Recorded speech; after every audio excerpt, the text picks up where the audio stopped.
Spring वाले update करेंगे। तो आज लेक्चर 3 है वर्क पावर एनर्जी का।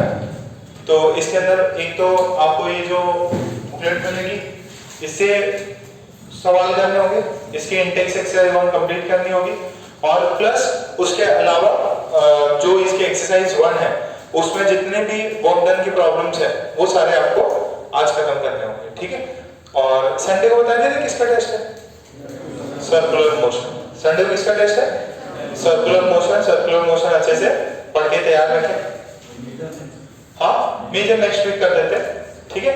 मेजर नेक्स्ट वीक कर देते हैं। एक बार ये वाला चैप्टर भी मोस्टली कंप्लीट हो जाएगा, तो आपके मेजर में एक्चुअल में क्या है ना, थोड़े ज्यादा चैप्टर आए थोड़ा और मजा आएगा। जैसे सर्कुलर आएगा, पिछले क्लास में जो पिछले बार मेजर हुआ था उसमें मैंने न्यूटन्स लॉ दिया था, आपको पता है? न्यूटन्स लॉ दिया था। तो फिर फ्रिक्शन जो न्यूटन्स लॉ का पार्ट है, फिर सर्कुलर, और अभी वर्क पावर एनर्जी और हो जाएगा। तो और यहाँ पे आपका आईयूपीएससी हो गया, ठीक है। अभी कौन सा चैप्टर चल रहा है? जीओसी चल रहा है, ठीक है। तो जीओसी हो जाएगा, और मैथ्स में इलिप्स खत्म हो गया था। मैथ्स में इलिप्स खत्म हो गया, अब इलिप्स के बाद में और स्टार्ट होगा हाइपरबोला। क्या चल रहा है? हाँ, अच्छा, नेक्स्ट वीक, ओके। तो अब जरा वापस थोड़ा सा रिकैप करा दूं। मैंने फर्स्ट लेक्चर एक्चुअली रिकॉर्ड नहीं किया।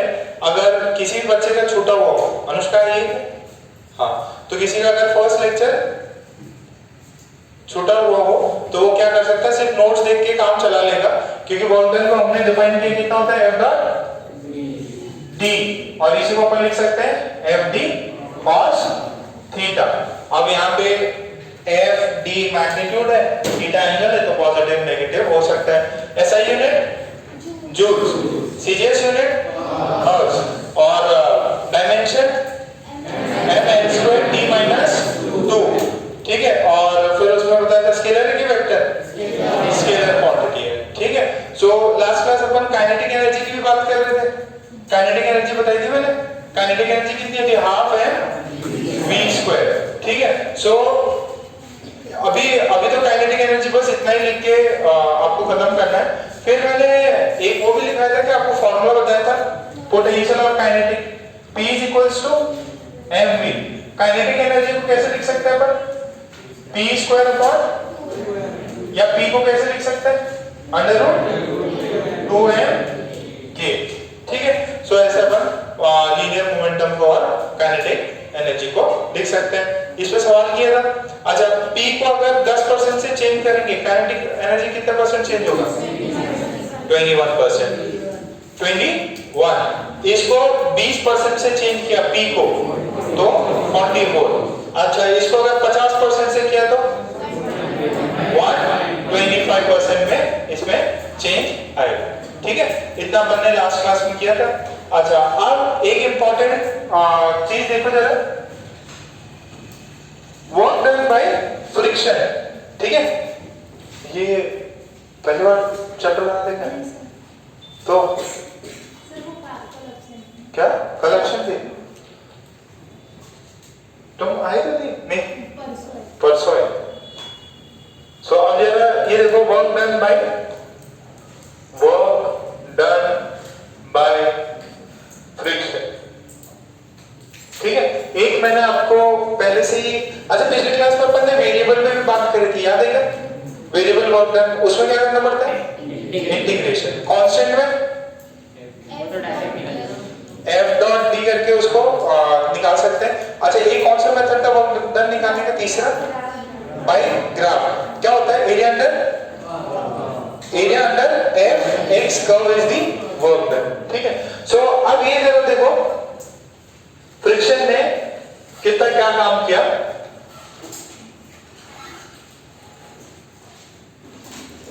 ये मान लो एक ऐसा ट्रक है, ठीक है, और इस पे एक ब्लॉक रखा हुआ है। इस पे क्या रखा हुआ है? ब्लॉक रखा हुआ है, ठीक, ओके। और ये गाड़ी चला रहा है, लेट्स से क्या नाम रखा है? कुछ नाम रखेंगे इसका? चलो मान लो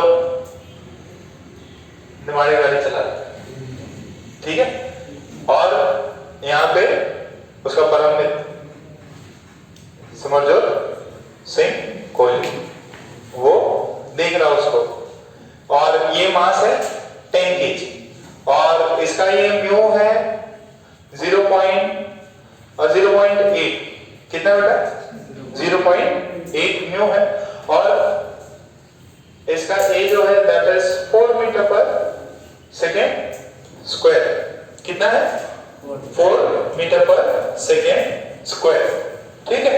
अब t इक्वल टू 0 पे मोशन स्टार्ट किया। अब आपसे सवाल है पहले तो ड्रॉ करो उसको अच्छे से ड्रॉ करो।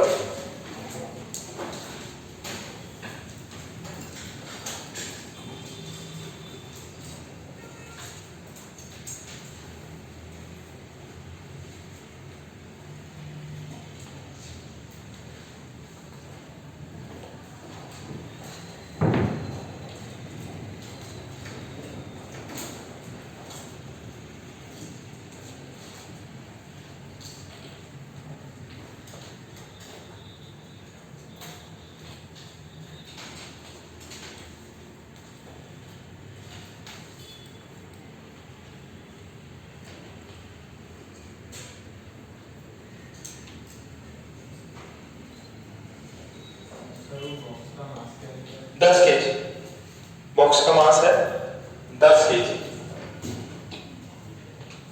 10 kg। सवाल ऐसा है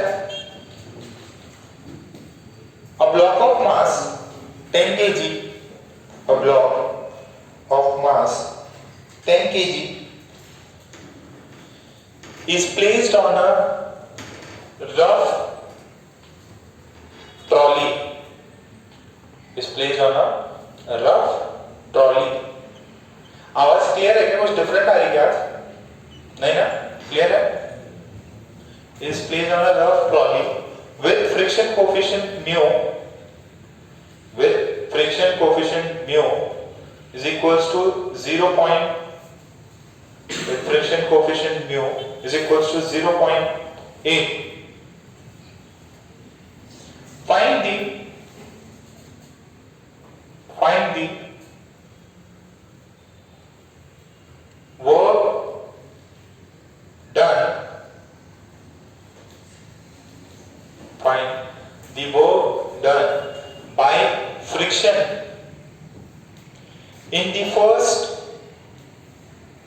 find the work done by friction in the first 2 seconds as seen by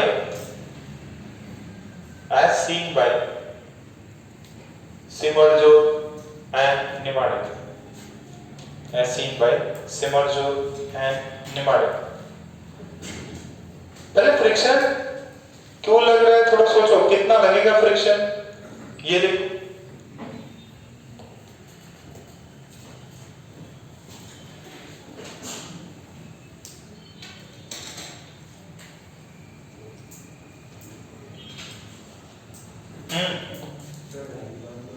light बहुत अंधेरा हो रहा है कर लो भाई अनलेस और दिक्कत ना है। कौन है वो सिद्धार्थ ठीक है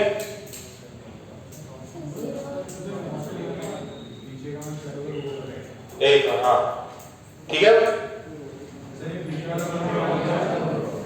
पीछे वाला बंद करना है ये ठीक है ओ तो जरा देखिए फर्स्ट ऑफ ऑल तो हमें जो चीज देखनी है दैट इज फ्रिक्शन। फर्स्ट हमें क्या देखना है फ्रिक्शन देख लेते हैं। फ्रिक्शन कितना होगा इस गिवन प्रॉब्लम में वो देख लेते हैं।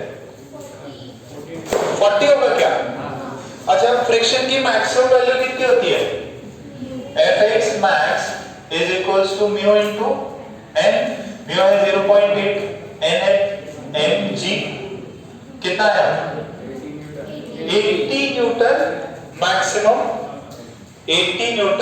मैक्सिमम फ्रिक्शन की वैल्यू हो सकती है। अच्छा ये बताओ इस वाले प्रॉब्लम में फ्रिक्शन लगेगा कि नहीं लगेगा लगेगा ठीक है। फ्रिक्शन क्यों लगेगा क्योंकि देखो इस बॉडी का एक्सेलरेशन है तो इसकी फ्रिक्शन कहां लगेगा ये भी बताओ पीछे आगे कि पीछे या आगे चलो देखते हैं। मान सिंपल सा ही है यार। ये ब्लॉक ओवर ब्लॉक प्रॉब्लम याद है क्या? एक ब्लॉक होता था, उसके ऊपर दूसरा ब्लॉक। अच्छा कौन सा ब्लॉक चल रहा है? नीचे वाला। तो ये वाला ए एक्सेलरेशन से चल रहा है, तो अब इसकी टेंडेंसी क्या है? नीचे गिरने।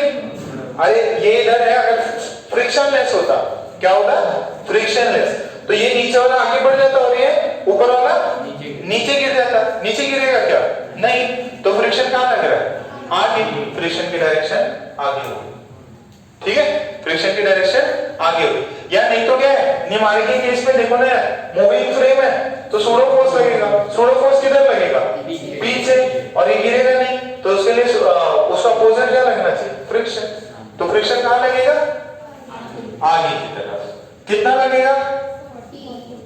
फ्रिक्शन लगेगा mass into acceleration. Mass into acceleration निकालेंगे, इसका मास है 10, एक्सेलरेशन है 4, 40 न्यूटन।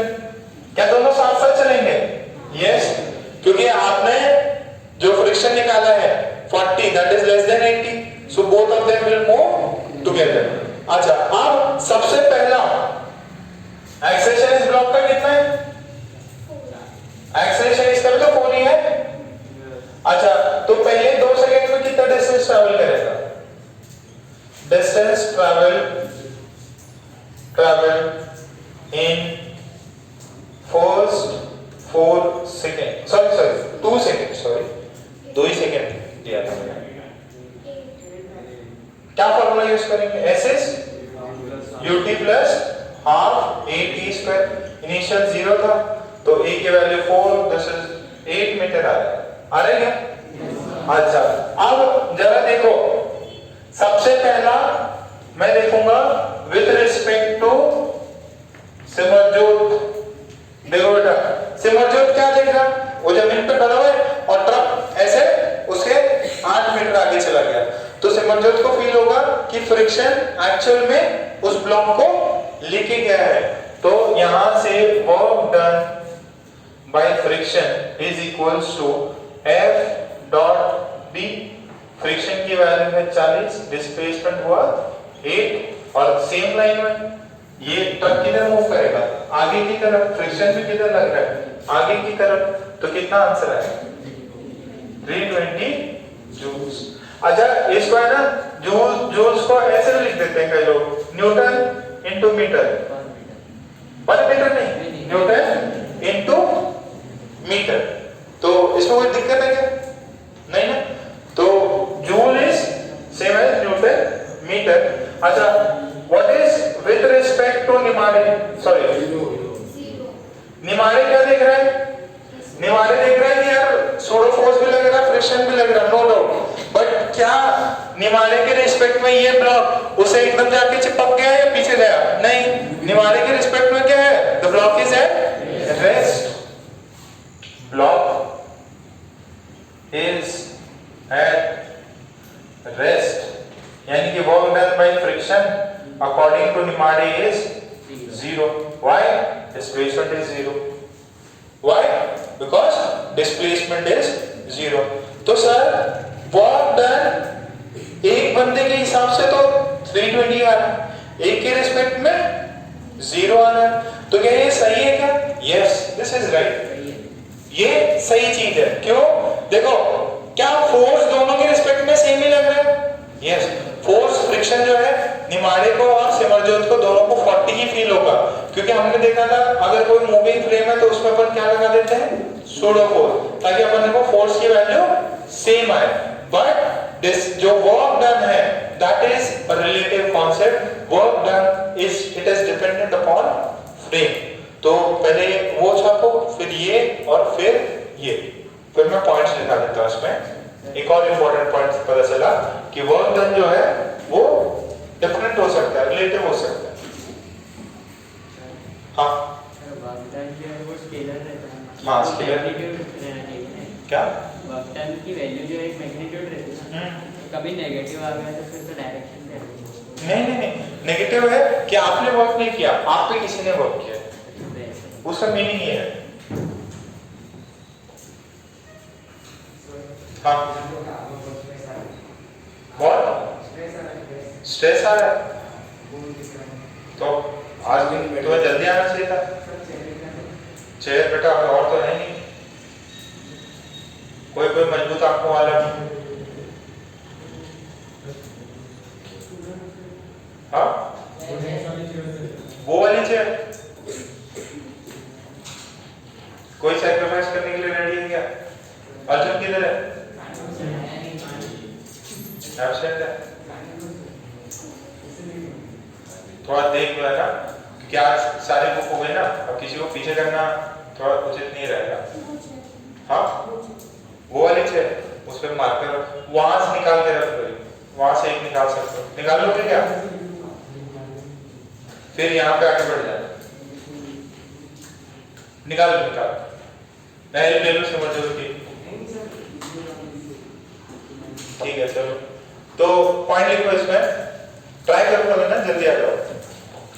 पॉइंट लिखो आराम से, घबराओ नहीं, घबराओ, सारे पेपर पूछेंगे। इसका मतलब तुम नोट्स नहीं ले, वे ये किस में क्या लिख रहे? अच्छा हाँ, कॉलेज के पेपर कितने लोग जमा करा दिए? कितने लोग बाकी हैं? अरे कराओ यार जल्दी, आज वेडनेसडे हो गया, मंडे का लास्ट डेट था, 2 दिन ऐसे एक्सटेंड करा दिए। तो उसमें लिखो work done is frame dependent, work done is frame dependent, work done is frame dependent, full stop. उसमें लिख लो force is frame independent, force is frame independent, but force is frame independent, but displacement is frame dependent, but displacement is frame dependent, displacement is frame dependent. So this makes force, so this makes work done, so this makes work done frame dependent. देखो आपका displacement frame पे depend कर रहा है, जैसे मैं हूं, मुझे कोई चीज हो सकता है रेस्ट पे नजर आए, कोई बट और कोई चल रहा है उसको मूविंग नजर आए, तो डिस्प्लेसमेंट क्या होता है? रिलेटिव होता है। मोशन और रेस्ट क्या होता है? रिलेटिव, फ्रेम पे डिपेंड करता है। बट फोर्स जो है वो अपन क्या करते हैं? इंडिपेंडेंट मानते हैं। अगर कोई एक्सीलरेटिंग फ्रेम है, नॉन इनर्शियल फ्रेम है, तो उसमें अपन क्या लगा देते हैं? Pseudo force. तो फोर्स की वैल्यू तो हमेशा कोई भी फ्रेम हो उसमें सेम ही आएगी, बट क्योंकि मोशन और रेस्ट अलग अलग कॉन्सेप्ट हो सकते हैं, एक ही ऑब्जेक्ट दो बंदों को डिफरेंट अपीयर हो सकती है कि रेस्ट में या मोशन में, तो वो अंदर भी रिलेटिव कॉन्सेप्ट है। ओके, तो अब नेक्स्ट है कि ये ब्लॉक लिफ्ट है, उसमें ब्लॉक है मास m का, और ये a0 से एक्सेलरेशन ऊपर जा रहा है। Find the work done by gravity and normal in the first t0 time, the first t0 time.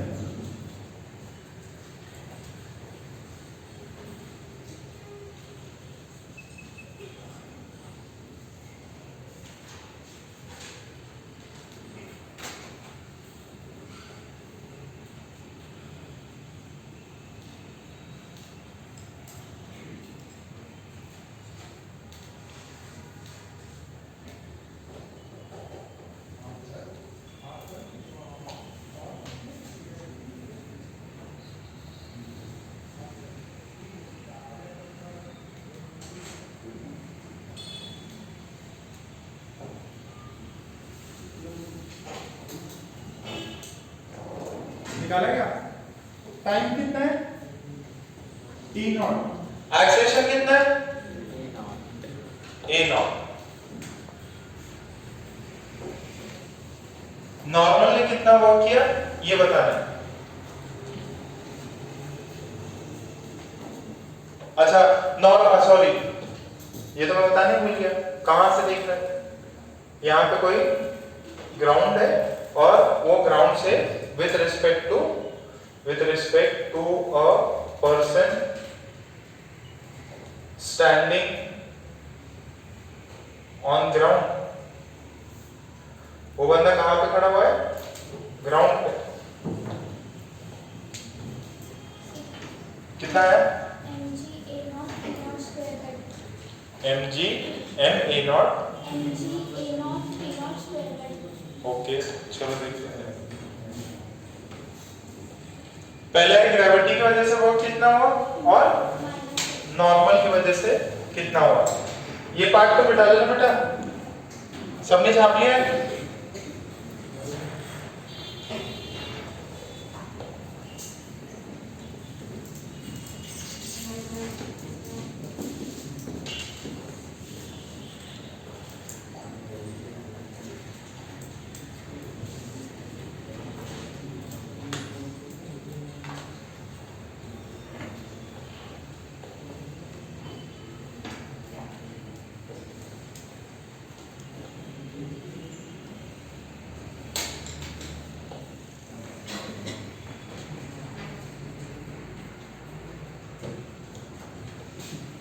पहले देखते हैं, चलो नॉर्मल निकालना सीख जाते हैं।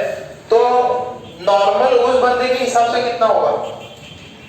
जो बंदा बाहर बैठा हुआ है उसके रिस्पेक्ट में नॉर्मल कितना होगा?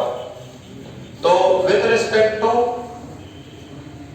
ए, ये ब्लॉक है, मास m है, ऊपर नॉर्मल है, पढ़ लो ओके। नीचे mg है, ऊपर नॉर्मल है और ये एक्सेलरेट कर रहा है a नॉट से। तो इक्वेशन क्या हो जाएगी? Normal minus mg is equals to m a naught. तो नॉर्मल की वैल्यू कितनी है? mg plus m a naught. Normal की वैल्यू कितनी है? mg प्लस a नॉट आ गई। ओके, अब नॉर्मल की वैल्यू चाहे कोई भी फ्रेम से देखो, नॉर्मल की वैल्यू तो क्या आएगी? सेम ही रहेगी। अच्छा, अब कितना टाइम दिया है हमने को? कितना टाइम दिया है? t not. देखिए, जिसके पास में बुकलेट आ गई है वो आगे बोल सकते हैं कि मैम मेरे को मिल गई है, बाकी जिनको नहीं मिली उनको अभी मिल जाएगी। ठीक है, यहां से मिल गई क्या सभी को? जिनको नहीं मिली उनको अभी मिल जाएगी। आपका ध्यान बोर्ड पे रहना चाहिए। मिल गया, फिर शांति से बैठ जाओ। ओके, तो नॉर्मल की value I mg plus m a not. अच्छा, डिस्प्लेसमेंट कितना हुआ? ut plus half a t square. जब तक नहीं दिए तब तक इनिशियल स्पीड कितना मानना है? 0। तो अपना डिस्प्लेसमेंट कितना देगा? Half a naught t naught का whole square. This is my displacement. Displacement S कितना है? Half a naught t naught का whole square. So what is the work done by normal? ये जो बंदा नीचे खड़ा हो उसको तो क्या नजर आएगा? लिफ्ट ऊपर जा रही है, कौन लिखे गया है? नॉर्मल लिखे गया। तो this is normal into displacement. Normal किधर लग रहा? ऊपर, और ब्लॉक भी किधर जा रहा? ऊपर। तो cos थीटा कितना हो जाएगा? cos 0 डिग्री हो जाएगा। नॉर्मल की वैल्यू कितनी है?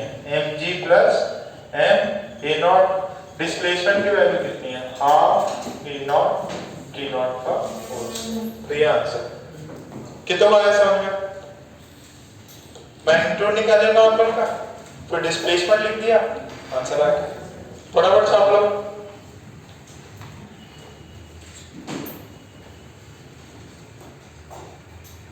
और फिर mg का लगा लो। Work done by gravity. Gravity का फोर्स कितना है? माइनस है, नीचे की तरफ है, और डिस्प्लेसमेंट की तरफ है, ऊपर की तरफ।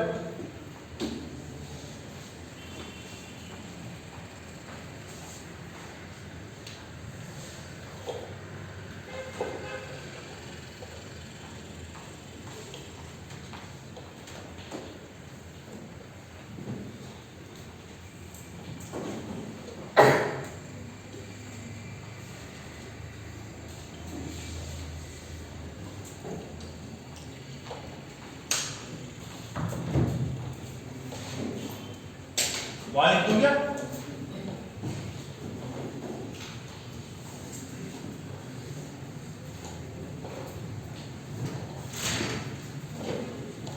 तो यहां पे सेकेंड पार्ट जो है फोर्स ड्यू टू, बात नहीं,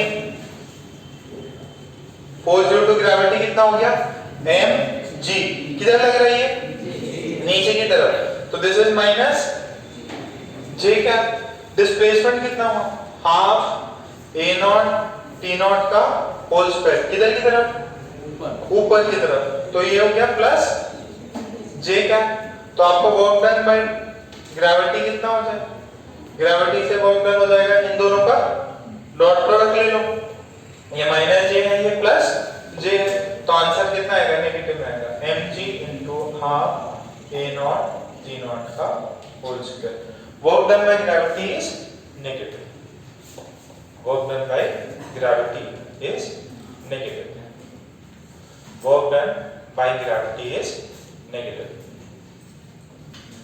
क्योंकि ग्रेविटी नीचे लग रहा, ब्लॉक ऊपर है। हाँ क्या एक्सप्रेशन? नहीं, आपको एक सिंगल फोर्स पूछा है कि इस बंदे ने कितना काम किया, बाकी लोगों ने भी इंडिविजुअली काम किया है, ठीक है? ऊपर जा रहा है, नेट वर्क डन उसको पता चलता है कि नेट वर्क डन कितना होगा। इसको देखो, दो फोर्सेस लग रहे हैं, जैसे एक वर्क बच्चों का कर रहा है, एक वर्क अनुज कर रहा है। जैसे मान लो कुछ स्ट्रक्चर बनाना है ना, कुछ स्ट्रक्चर बनाना है, कुछ बिल्डिंग बनानी है, तो मान लो इसने ग्राउंड फ्लोर बना दिया, इसने फर्स्ट फ्लोर। आपको दिखेगा तो पूरा कि एक बिल्डिंग है, ग्राउंड फ्लोर और फर्स्ट फ्लोर है, बट काम किस किस ने किया है? अलग अलग लोगों ने किया है। तो इसका जो नेट वर्क डन है, नॉर्मल की वो करते हुए नजर आ रहा है, इसको ग्रेविटी भी नजर आ रहा है, बट नेट तो जो है पॉजिटिव वर्क क्या हो जाएगा? नेट पॉजिटिव वर्क भी होगा इसका कुछ, दोनों को ऐड कर दो, that is the net work that would be done on this block as seen by A. तो इंडिविजुअल फोर्सेस की वजह से, और स्केलर क्वांटिटी है तो ऐड कर सकता हूं मैं बिना साइन, ठीक है? सो एक प्रॉब्लम और ले लो। अच्छा ये बताओ, स्टैटिक फ्रिक्शन क्या पॉजिटिव वर्क कर सकता है? स्टैटिक फ्रिक्शन क्या पॉजिटिव वर्क कर सकता है? और पिछले वाला प्रॉब्लम देखो, तो कभी कभी ऐसा कुछ असर्शन रीजन दे देते कि friction can never do positive work. Answer क्या है? फॉल्स। फ्रिक्शन जीरो वर्क भी कर सकता और फ्रिक्शन नेगेटिव वर्क भी कर सकता। कौन सा? काइनेटिक फ्रिक्शन लग रहा, फ्रिक्शन पीछे लग रहा और बॉडी आगे मूव कर रही, तो वो भी वर्क डन हो सकता है। फ्रिक्शन जो है पॉजिटिव, नेगेटिव और इवन जीरो वर्क कर सकता है। तो अभी इसी में एक और प्रॉब्लम लिख लीजिए, लिखे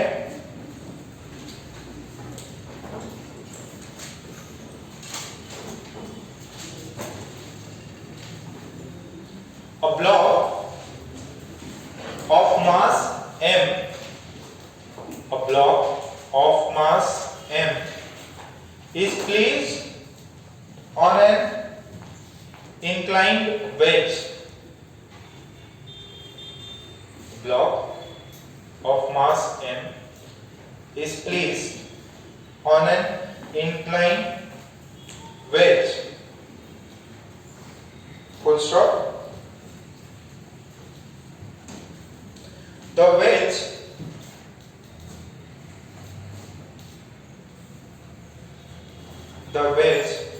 is kept on a trolley. Is kept on a trolley, moving with constant speed v naught. Moving with constant speed v naught. Moving with constant speed v naught in the horizontal direction. Constant speed v naught in the horizontal direction.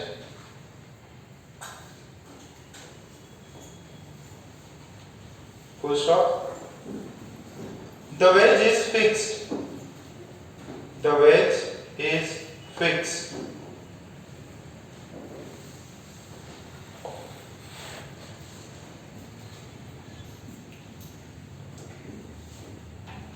The wedge is fixed.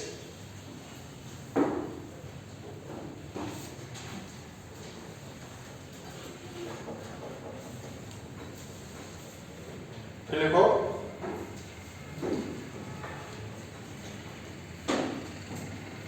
उसमें लिखो the block of mass m, the block of mass m is at rest. The block of mass m is at rest with respect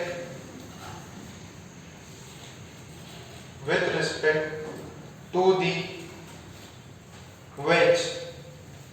Is at rest with respect to the wedge. Then find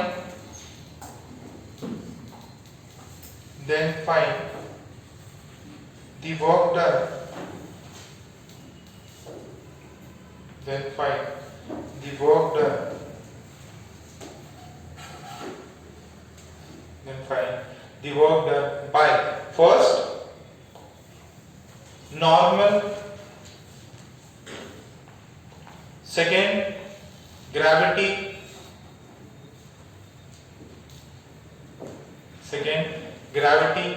third friction.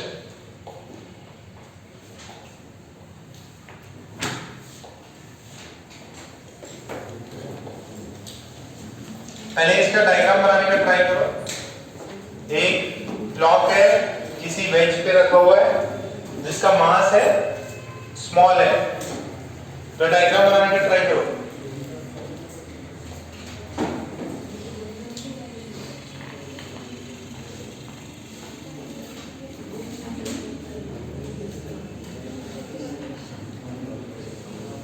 ये देखिए ये एक veg है, ठीक, और इस पे रखा हुआ है एक ब्लॉक, और ये जो ट्रॉली है ये कितने स्पीड से जा रही है v0। आपको t0 टाइम में बताना है कितना वर्क किया नॉर्मल ने, कितना वर्क किया फ्रिक्शन ने, और कितना वर्क किया ग्रेविटी ने। ये सिंपल सा सिस्टम है। इसका एक्सेलरेशन है कांस्टेंट स्पीड है, कांस्टेंट स्पीड, तो कांस्टेंट स्पीड में v0 इधर है तो सूडो फोर्स किधर लगेगा? लगेगा ही। क्यों नहीं लगेगा? v0 से ज्यादा होगा, एक्सेलरेशन होना चाहिए भैया। कहीं पे भी ऐसे मूव कर रहे हैं तो इस पे सूडो फोर्स नहीं लगाना है सर, वो तो a0 रहता था ना बेटा। ये कांस्टेंट स्पीड दिया है। क्वेश्चन देखो, क्वेश्चन में क्या बोला है? It is moving with constant speed v0, it is moving with constant speed v0। तो कांस्टेंट स्पीड से मूव कर रहा था, सूडो फोर्स हो गई। और अपन इसको कहां से देख रहे हैं? अपन इसको ऐसे ग्राउंड से देख रहे हैं, सॉरी ये तो बताने भूल गया, ग्राउंड से देख रहे हैं।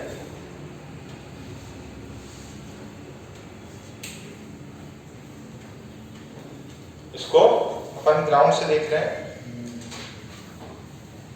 फोर्सेस कहां लग रहे हैं? अरे सिंपल सा है, फोर्स निकाल लो और फ्रिक्शन फोर्स की वैल्यू कितनी होगी वो निकाल लो, ग्रेविटी की वैल्यू कितनी होगी वो निकाल लो, डिस्प्लेसमेंट पता ही है, और उनके बीच का एंगल निकाल लो।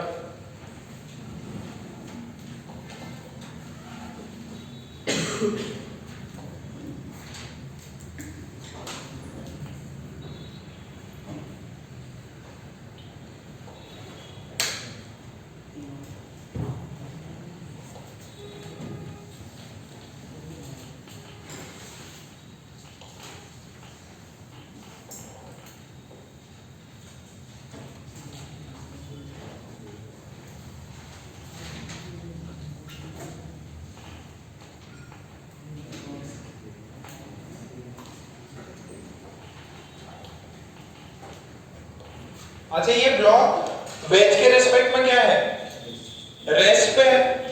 तो अगर रेस्ट पे होगा तो इधर देखो पहले इसका एफबीडी बनाओ, नीचे क्या लग रहा होगा, सॉरी ऊपर क्या लग रहा होगा, इधर क्या लग रहा है, mg sin थीटा होता है बेटा। यहाँ पे कौन होता है, mg cos theta. mg sin theta इसको किधर ले जाना चाह रहा है, नीचे। क्या नीचे जा रहा है, क्या ये किधर जाएगा, ये रुका हुआ है तो फ्रिक्शन लग रहा है। फ्रिक्शन की वैल्यू कितनी होगी, mg sin थीटा बेटा। नॉर्मल इसको मैंने, ये रेस्ट पे है तो इसका मतलब नॉर्मल की वैल्यू कितनी हुई, mg cos थीटा। भूल गए सब, ये ब्लॉक रहता था ऐसा, थीटा पे मास m है, नीचे क्या लिखेगा, mg sin theta along the incline, perpendicular क्या लगता है, mg cos थीटा। सिंपल सा है, इतनी बार बता रखा है फिर भी याद नहीं। तो ये mg sin थीटा है फ्रिक्शन। नॉर्मल कितना है, mg cos थीटा। नॉर्मल कितना है, mg cos थीटा। फ्रिक्शन पता है, नॉर्मल पता है, और एक ग्रेविटी भी पता है। तो अपने से क्या पूछा था, पहले कैसे होगा, find the work done by normal. अच्छा मुझे बताओ कितने टाइम में पूछा है, t नॉट टाइम में। स्पीड कितना है, तो डिस्प्लेसमेंट कितना आ जाएगा, displacement is equals to v naught into t naught. Simple सा सवाल है, v naught t naught is the displacement. तो सबसे पहला वर्क डन बाय नॉर्मल, तो कितना होगा n डॉट s।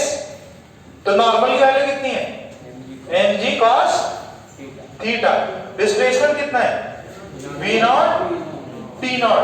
अच्छा नॉर्मल और डिस्प्लेसमेंट के बीच में एंगल कितना होगा, ये यहां पे जाएगा ना भाई, ये इधर जाएगा ना s, v naught t not. Normal और इसके बीच में एंगल कितना है,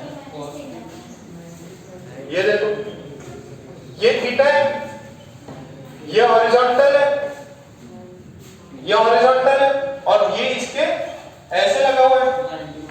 ये थीटा है तो ये थीटा, और ये डिस्प्लेसमेंट है। इनके बीच में एंगल कितना होगा, 90 माइनस थीटा। तो this is cos 90 minus theta. तो वर्क डन कितना हो जाएगा, mg cos theta v naught t naught into sin theta. ये किसके रिस्पेक्ट में, वर्क डन है with respect to normal. Second क्या है, work done with respect to gravity. Gravity. Gravity किधर लग रहा है, ग्रेविटी नीचे की तरफ, दैट इज mg किधर की तरफ है, ये माइनस j कैप, और डिस्प्लेसमेंट किधर है, अरे displacement v naught t not किधर की तरफ है, i कैप। ये j कैप है और i कैप, कितना हो गया, 0। फिर third, work done by friction. Friction किधर लग रहा है बेटा, फ्रिक्शन यहां लग रहा है या ऊपर की तरफ, इनके बीच में एंगल कितना होगा, देखो जरा, ये इधर है, ये एंगल कितना है, 90 डिग्री। तो this is f dot s। Friction की वैल्यू है mg, कितनी आई थी, sin थीटा। कौन से, ये देखो डिस्प्लेसमेंट कितना है, v naught t not. Angle कितना हुआ, इधर फ्रिक्शन है और इधर ये है 180 माइनस cos 180 माइनस थीटा। तो cos 180 कितना होता है, mg v naught t not sin theta. ये cos 180 माइनस थीटा कितना होता है, माइनस cos थीटा। तो ये आंसर कितना है, minus mg v naught t not sin theta cos theta. सब कौन सा वाला, देखो angle is 90 degree between displacement and gravity. Gravity किधर है, जमीन की तरफ, नीचे की तरफ। और डिस्प्लेसमेंट किधर होगा? हॉरिजॉन्टल। वो वर्टिकल है और ये हॉरिजॉन्टल डिस्प्लेसमेंट हो रहा है। एंगल कितना है? 90। तो इसके वजह से 0। ग्रेविटी लग रहा नीचे, वो इनका वही है, ना नीचे जा रहा ना ऊपर जा रहा, फिक्स्ड है वहां, बट एक्स डायरेक्शन में ट्रैवल कर रहा है।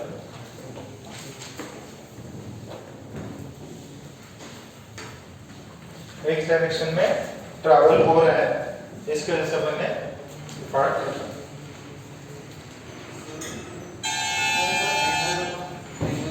क्या एंगल कैसे? एंगल कैसे? वो कैसा है? Okay, very good. देखो एकदम सिंपल सा है। फ्रिक्शन किधर है? फ्रिक्शन किधर है? इंक्लाइन के ऊपर है ना, ये इंक्लाइन है। अच्छा, यहाँ पे डिस्प्लेसमेंट हो रहा है क्या? ये एंगल थीटा, तो ये एंगल कितना? थीटा। अच्छा, टोटल एंगल कितना होता है एक स्ट्रेट लाइन में? 180। तो ये हो जाएगा कितना? 180 माइनस थीटा। दोनों को ऐड कर दो, 180 माइनस थीटा प्लस थीटा कितना आएगा? 180। तो ये वाला क्या है? Horizontal, this is 180 degree. Clear है? पक्का? एंगल समझ में आ रहा है क्या? ओके, तो नेक्स्ट एक और प्रॉब्लम लिख लीजिए।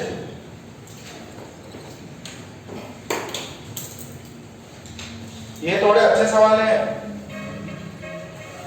समझ लो। समझ में आ रहा है सच्ची में? हाँ, दिख रहा नहीं है, बहुत ज्यादा छोटा हो रहा है। फिर वही है, रिकॉर्डिंग मत करनी पड़ेगी मेरे को, पूरा बोर्ड यूज करना पड़ेगा। और ये वाले चैप्टर की मेरे पास पुरानी रिकॉर्डिंग नहीं है। ऑनलाइन नहीं, ऑनलाइन नहीं। हाँ, वो क्लास में बहुत पास हो जाओगे तुम लोग। अब वैसे तो लोग छुटते से पास में, मैं देखा उधर कितने पास में एकदम चिपक चिपक के खड़े। यार ये तो बड़े बेंच है ना, 2 जन बैठ सकते हैं। यहाँ पे सब साथ में बैठते। बीच में दो बैग आ जाएंगे और आगे। सर ये वाला बड़ा बेंच है तो 3 आ सकते हैं। पक्का है? सच में नहीं दिखने दे रहे। चलो एक प्रॉब्लम लिख लो, फिर मैं भी पीछे से बैठ के देखता हूं। देखो प्रॉब्लम लिखो। A block of mass, a block of mass 5 kg, block of mass 5 kg is moved on a rough surface. A block of mass 5 kg is moved on a rough surface having mu is moved on a rough surface having mu 0.5, having mu 0.5.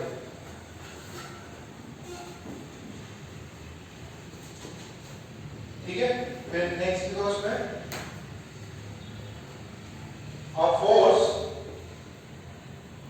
of 30 Newton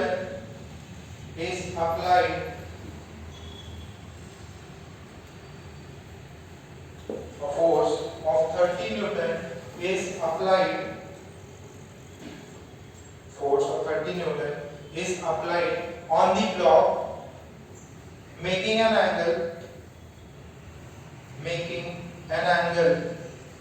of 37 degree, making an angle of 37 degree,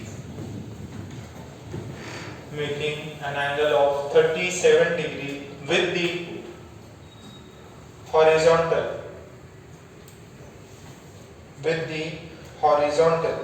then find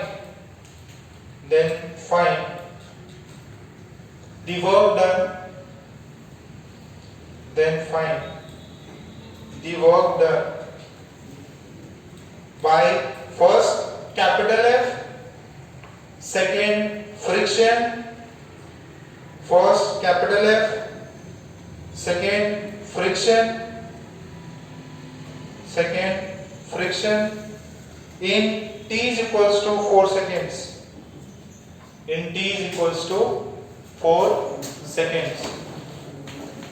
In t is equals to 4 seconds.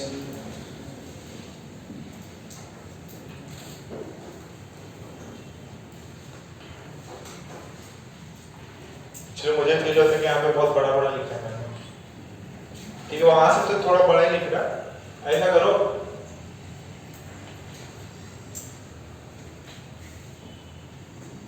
मनन किधर है? दूसरा वाला किधर? अच्छा ये ना दिखाई नहीं दे रहा, तुम गायब हो गए। मां से लगा लिया, सब बढ़िया। सीखो कुछ। राघव चड्डा।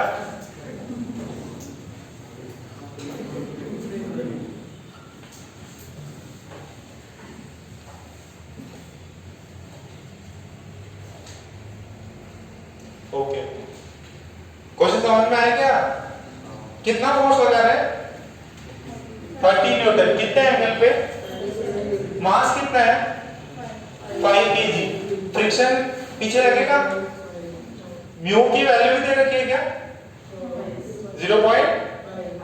तो पहले तो ये देख लो 4 सेकंड में कितना मूव किया, डिस्प्लेसमेंट निकाल लो। डिस्प्लेसमेंट निकालने के लिए एक्सेलरेशन चाहिए।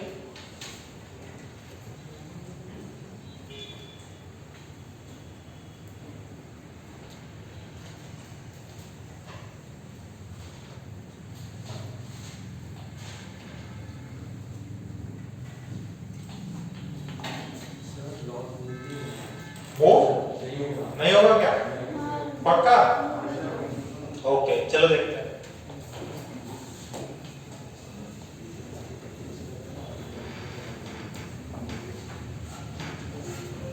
अपन कितना फोर्स लगा रहे हैं? 30 न्यूटन फोर्स लगा रहे हैं। होगा? चलो देख लेते हैं। ये देखो भाई, ब्लॉक कितना फोर्स लग रहा है? मनीष कितना लग रहा है? फोर्स की वैल्यू बताओ। क्वेश्चन ही नहीं लिखा इसने। आ जाओ तुम, आगे इधर बैठो, पहले वाले पे 30 बैठो, पहले वाले पे थोड़ा बैग रखो। ये फोर्स है 30 न्यूटन। कितना एंगल है? 37 डिग्री। अच्छा, मास कितना है? 5 kg। ये वाला कंपोनेंट कौन सा होगा? F cos 37। ऊपर वाला क्या होगा? F sin 37। ये समझ में आ रहा है क्या बेटा? सर ये तो फोर्स इधर होना चाहिए, इधर कैसे लगा दिया? अरे सेम ही चीज है। आ जाओ फर्स्ट वाले पे। तो ऐसे करो, क्या नाम? तन्मय। सेकंड वाले पे आ जाओ। बैग रखो बीच बीच में, बैग रख लो।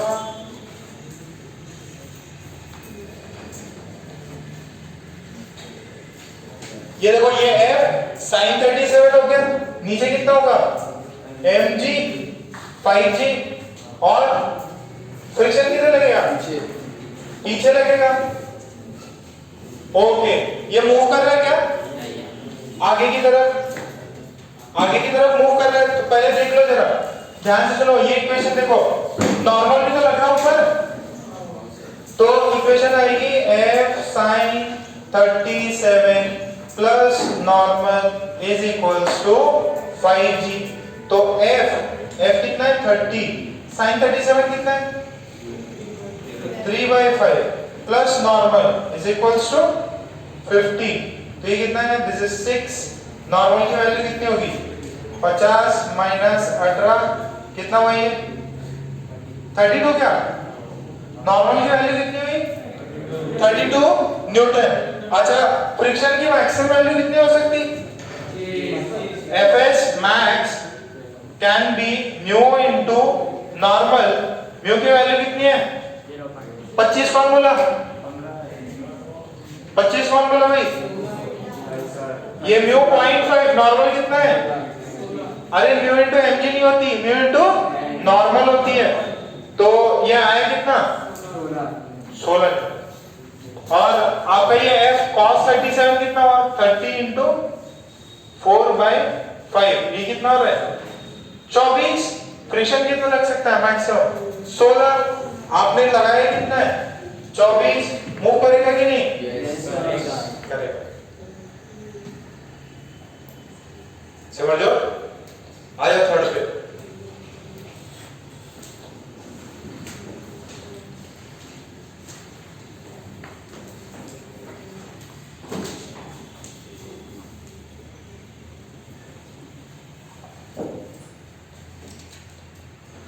बीच में बैग रखो, साइड में थोड़ी रखना बैग।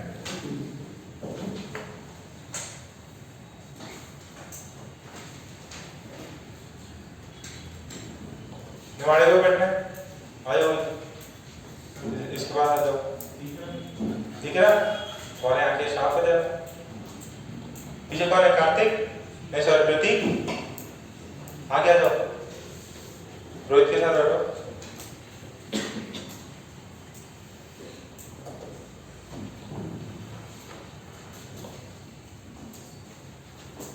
तत्वेश दिक्कत हो रही बेटा, नहीं दिख रहा तो आ जाओ, विनीत के साथ आ जाओ।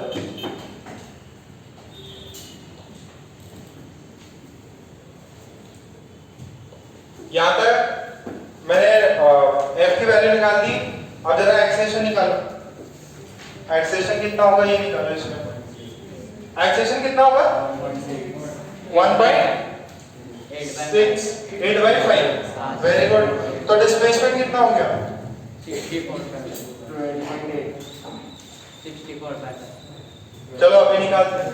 पहला देखिए फ्रिक्शन हो गया, तो F बात नहीं, cos 37 minus friction is mass into acceleration. तो यहां से F कितना है, F है 24 माइनस 16, मास कितना है 5, a की वैल्यू आई 8/5 मीटर पर सेकेंड स्क्वायर। ठीक है, तब मैं दिखाई दे रहा बेटा। तो अब s कितना हो गया ut plus half a t square, this is half into 8/5। Time कितना दिया था 4 का स्क्वायर। तो पहले किससे वोल्टेज निकालना था, कैपिटल F से ना। तो कैपिटल F से वोल्टेज निकालोगे, 1 सेकंड डिवाइडर आपका डिस्प्लेसमेंट किधर हो रहा है आई कैप में। अच्छा, ये जो फोर्स है इसके दो कंपोनेंट है, एक इधर है और एक ऊपर की तरफ है। किस वाले कंपोनेंट ने काम किया है एक्स वाले ने। या नहीं तो आप ऐसे भी बोल सकते हो कि this is F in dot displacement. तो ये कितना हो जाएगा F S, दोनों के बीच में एंगल कितना है cos 37। तो ये देखो ना F cos 37 ने तो काम किया। तो यहां से वैल्यू कितनी आ जाएगी, F की वैल्यू है 30, S की वैल्यू कितनी है यार ये कटेगा तो कितना बचेगा 8, 64/5 और cos 37 4/5। तो ये हो गया कि डिस्प्लेसमेंट, सॉरी ये डिस्प्लेसमेंट हो गया, वर्क डन आ गया। फिर नेक्स्ट कौन था, वर्क डन बाय फ्रिक्शन ना। Work done by friction, friction किधर लग रहा है बेटा पीछे की तरफ, और आपका डिस्प्लेसमेंट किधर हो रहा है आगे। तो वो तो माइनस आई कैप में और ये किसमें प्लस आई कैप। तो एंगल कितना हो गया 180 डिग्री। तो फ्रिक्शन का वैल्यू, डिस्प्लेसमेंट का value cos 180 degree, this is minus में। फ्रिक्शन का वैल्यू कितना आया 16, डिस्प्लेसमेंट कितना हुआ 64/5। ये आंसर जूल्स में। ठीक है, समझ में आ रहा है। अनुज तुम्हें आगे आना है, 2 बेंच आगे आ जाओ, आ जाओ इसी बार बैठ जाओ संकल्प के पास।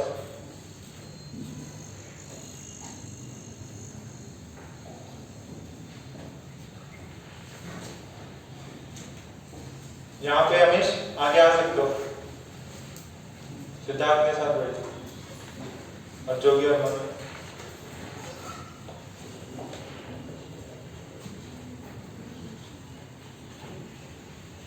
अरे तुम्हें इतनी ज्यादा दिक्कत हो रही देखने में, बैंड की वजह से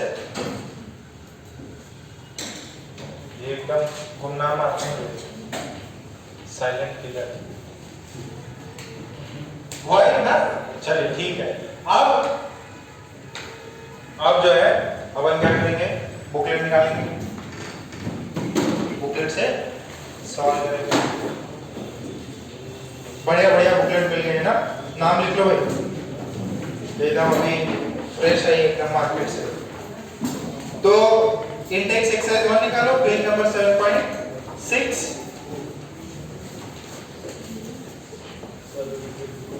हाँ क्या इंडेक्स एक्सरसाइज 1 पेज नंबर 7.6 पहला क्वेश्चन, क्वेश्चन नंबर 1 आराम से करो बैठ के।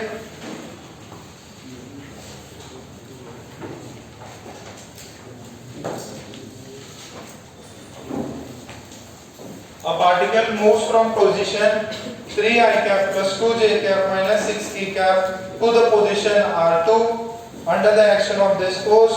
Find the work done. देखते हैं कितने लोग कर पाते हैं।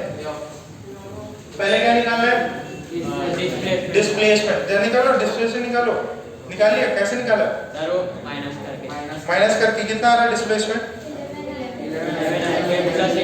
Plus 11j cap plus 15 k क्या, फिर क्या करना है?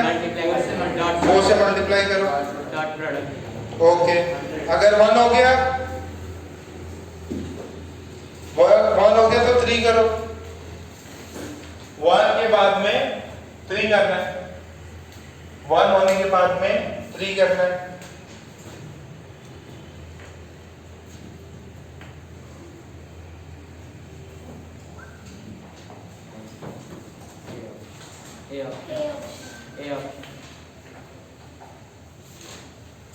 ये ऑप्शन जो मैं बोल दे रहा हूँ तुम ना करो बस।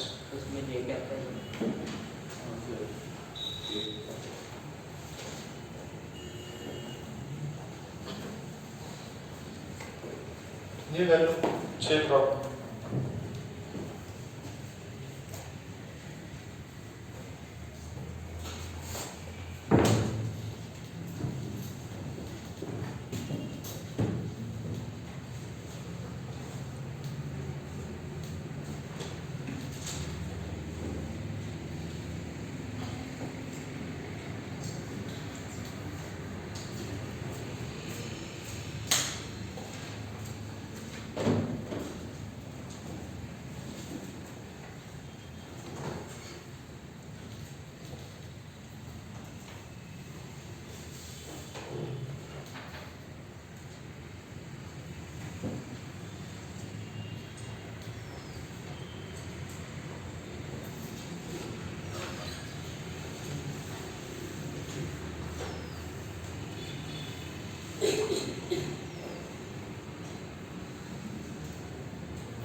करना है, हुआ क्या चिंटे? चालू है ना? 6 कर लो पहले, बाकी बाद में करें। 100 एग्जाम्पल करो। इलस्ट्रेशन जो है ना ब्लू में दिए रहेंगे वो कर 1 से कर।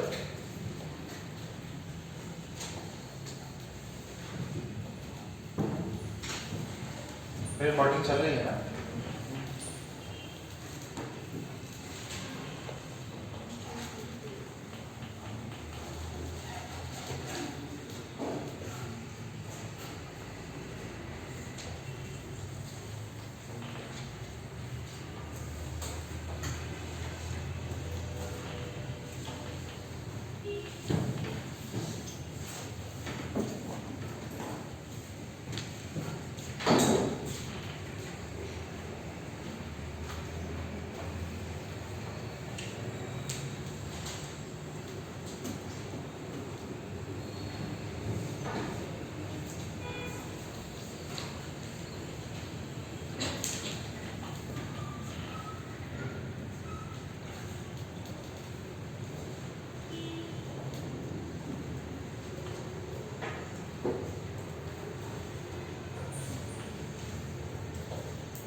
ठीक है, जो भी बुकलेट के दो सवाल किए अपन ने 5 इंटेक्स एक्सरसाइज 1 का 5 और 8 इसका ये सॉल्यूशन है। ओके चलिए आगे करते हैं। यहाँ तक समझ में आ रहा है पक्का? ओके एक सिंपल सवाल करो, बहुत इजी है, ये वेरिएबल जैसा ही है, इंटीग्रेशन करना है। देखो a body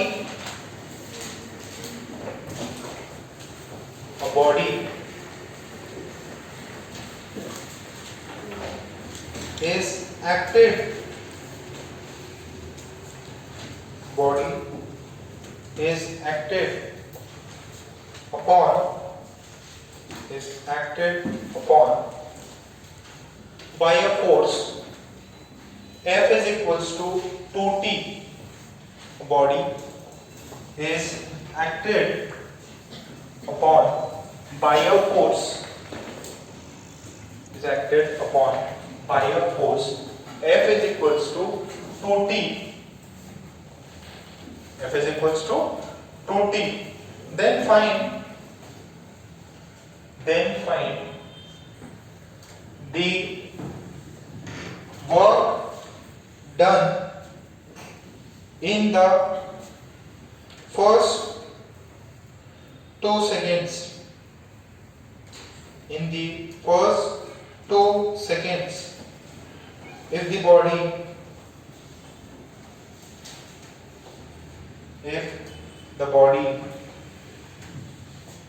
was at rest initially, if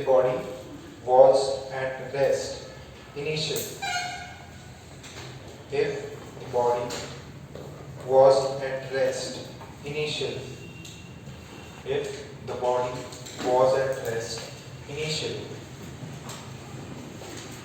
अच्छा इंटीग्रेशन का सवाल है। फोर्स किसके टर्म्स में दिया है? x के टर्म्स में ये t के टर्म्स में? t के टर्म्स में। और मास कितना है? मास दिया है ब्लॉक का? Mass of block is 2 kg। लिख लो, mass of block is 2 kg। Mass of block is 2 kg। Body पे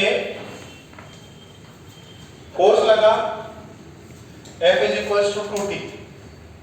कितना फोर्स लगा? F is equal to 2t, t is equal to 0 पे बॉडी कहां पे है? रेस्ट पे।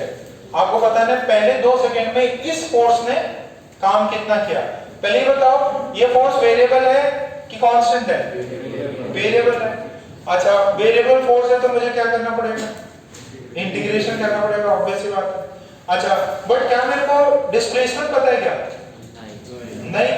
अच्छा, अब अपन इसमें थोड़ा सा कैलकुलस लगाएंगे। आपको वर्क डन पूछा है तो देखो, पहले तो F इज इक्वल टू कितना होता है? मास इनटू फोर्स कितना है? 2t, तो ये कितना हुआ? 8, तो a की वैल्यू कितनी है? t। एक्सेलरेशन कांस्टेंट है कि वेरिएबल है? वेरिएबल है। तो अगर एक्सेलरेशन वेरिएबल है तो अपन ने ये किया, क्या मैं एक्सेलरेशन लिख सकता हूं dv/dt? वो कितना होता है? dv/dt कितना होगा? यहां से a, और a की वैल्यू कितनी दे रखी है? t, तो dv/dt कितना है? t के बराबर। तो dv कितना है? t dt के बराबर। अच्छा, कहां से इंटीग्रेट करना है? कहां से कहां?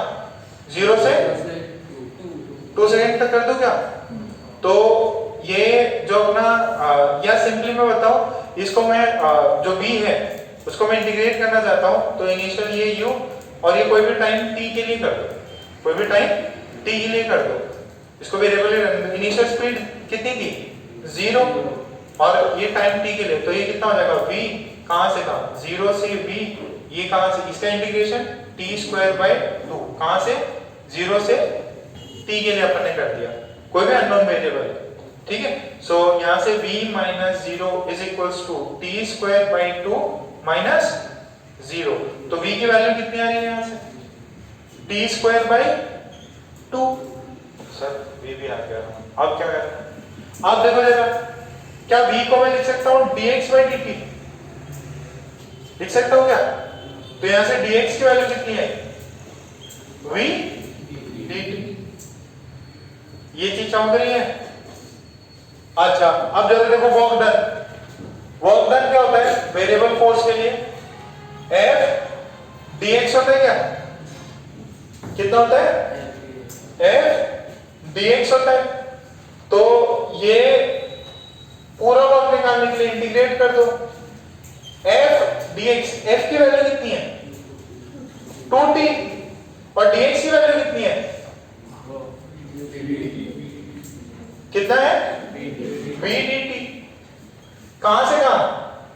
टाइम 0 से 2 सेकंड तक। तो f की वैल्यू हो गई 2t, v की वैल्यू कितनी है बेटा? v कितना है था? t²/2 dt, और इसको क्या करना है? इंटीग्रेट। 2 से 2 कट गया, कितना बचा? t3। This is total work done. So total work done is t⁴/4। कहां से कहां? 0 से 2, ये कितना होगा? 2⁴/4 माइनस 0⁴/4, तो कुछ भी नहीं था। कितना आंसर आएगा?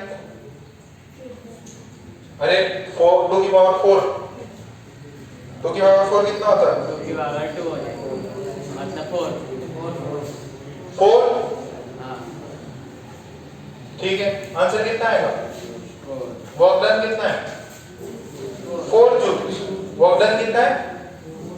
4 जूल्स। वर्क डन जो है दैट इज 4 जूल्स।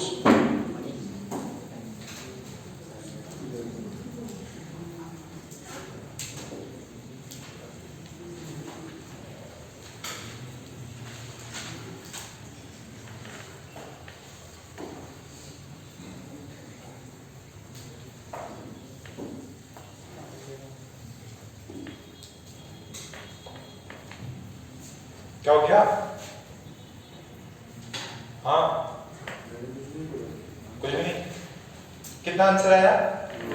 इसमें 2 बार इंटीग्रेशन करना पड़ रहा है, इसमें 2 बार इंटीग्रेशन करना पड़ रहा है। पहले तो v निकालने के लिए, और फिर अभी ये।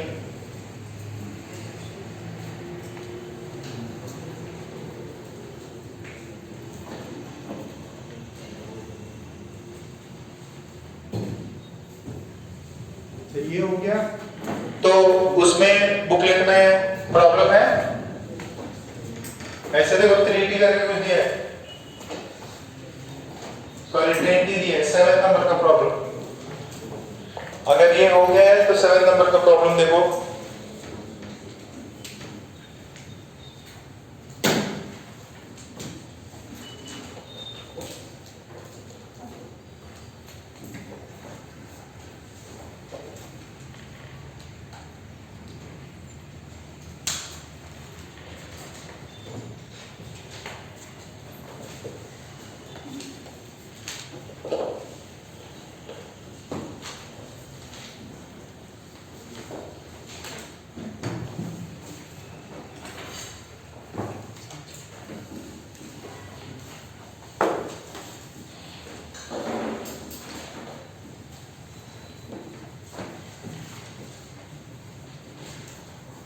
अच्छा प्रॉब्लम है, 7 नंबर का प्रॉब्लम करके देखो।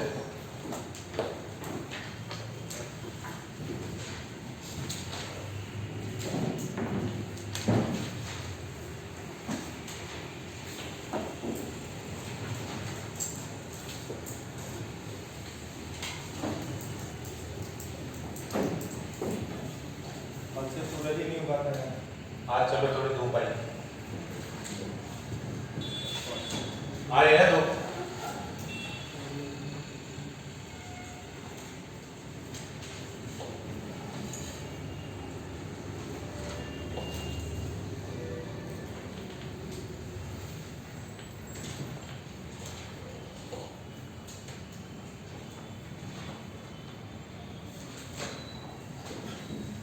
ब्लॉक दिया हुआ है, उस पे फोर्स लग रहा है, कितना फोर्स है? 20 आंसर आ गया? आ गया सर। Yes sir. ऐसे किया क्या? सर सेम ही है, a = t क्या है? a = t आ रहेगा, बस आखिरी में 2t की जगह 10 की हो गई। अरे यार तो चलो बहुत इजी हो गया।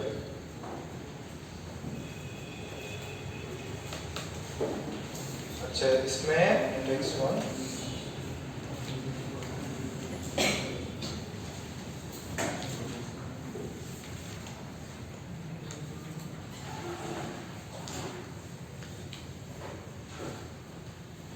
अच्छा ये अगर 7th हो गया है तो क्वेश्चन नंबर 4 निकालो जरा।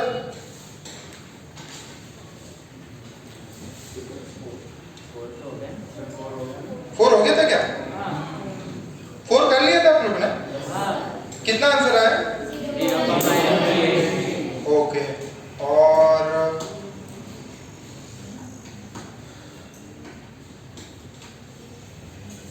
ये हो गया, चलिए ठीक है। अब जरा एक्सरसाइज 1 निकालो। Exercise 1 page number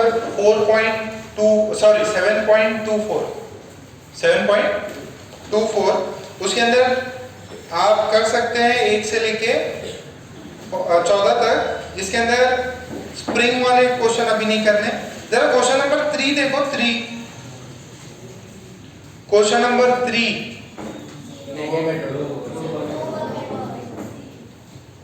A man pushes ball and fails to displace it. तो वर्क डन। अरे बट एक चीज देखो, सिंपल सी बात है, मैं अगर इस बॉल को धक्का दे रहा हूं, मैं इस बॉल को हिला नहीं पा रहा, मेरा वर्क डन 0 है। बट ऐसे थोड़ी है कि आदमी धक्का देते रहो, पसीना तो आते ही ना भाई, अब थक तो जाते ही। इसका मतलब क्या हुआ? नेगेटिव। अरे नहीं, डिस्प्लेसमेंट 0 है। वो पॉइंट देखो, ध्यान से सुनो। आपने जो फिजिक्स में टर्म बताया है, जैसे ये वॉल है, इसको कंटिन्यूअस धक्का दो, ठीक है, 1 घंटे तक भी आप ऐसे करते रहोगे ना, आपके हाथ में पेन होने लग जाएगा। रीजन भी, आप फोर्स जरूर लगा रहे हो, आप पे जितना फोर्स लगा है, बॉडी भी आप पे क्या लगा रही है, ये वाली भी फोर्स लगा रही है। एक्चुअली इसमें आपकी जो बॉडी में इंटरनल वर्क होगा, आपके मसल स्ट्रेन हो जाए, ठीक है। ये काम करते वक्त क्या है, अब जैसे मैं फ्रीली हूं, अब मेरी बॉडी पे कोई स्ट्रेन नहीं है, बट अगर देखा होगा कि रात में अगर आप सोते हैं और बेड से अगर आपका हाथ भी अगर नीचे चला जाता है, तो सुबह उठोगे तो थोड़ा सा उसके अंदर झटका रहेगा, क्यों? क्योंकि mg लग रहा है, ग्रेविटी लग रही है, तो आपके मसल्स में जो भी आपके मसल्स हैं, जो भी आपके वेन्स हैं, उनमें थोड़ा सा स्ट्रेन रहता है। तो उसका स्ट्रेन का अपने फिजिकल क्वांटिटी वर्क से कुछ भी लेना देना नहीं है। जैसे पोर्टर है, पोर्टर जो है 20 किलो वजन लेके खड़ा है, ठीक है, तो उसकी गर्दन दुखने लग जाएगी, बट उसका वर्क डन कुछ भी नहीं है, क्योंकि उसने कुछ भी क्या किया है, डिस्प्लेस नहीं किया, ठीक है। सो रीजन भी यही है। तो जरा 1 2 4 करो एक्सरसाइज 1। और भैया तुम क्या बोल के बैठी? अच्छा प्रॉब्लम है। एक्सरसाइज 1 करो, एक्सरसाइज 1 पेज नंबर 7.24, इसके 1 2 3 करते रहो।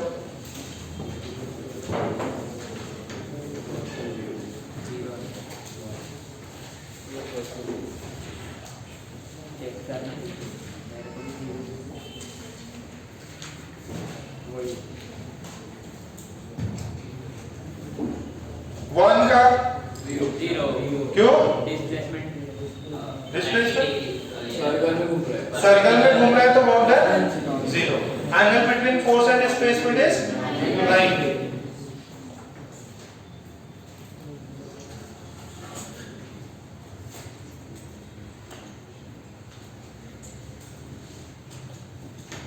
देखो इतने रद्दी सवाल भी आ सकते हैं, पूछ सकते हैं एग्जाम में।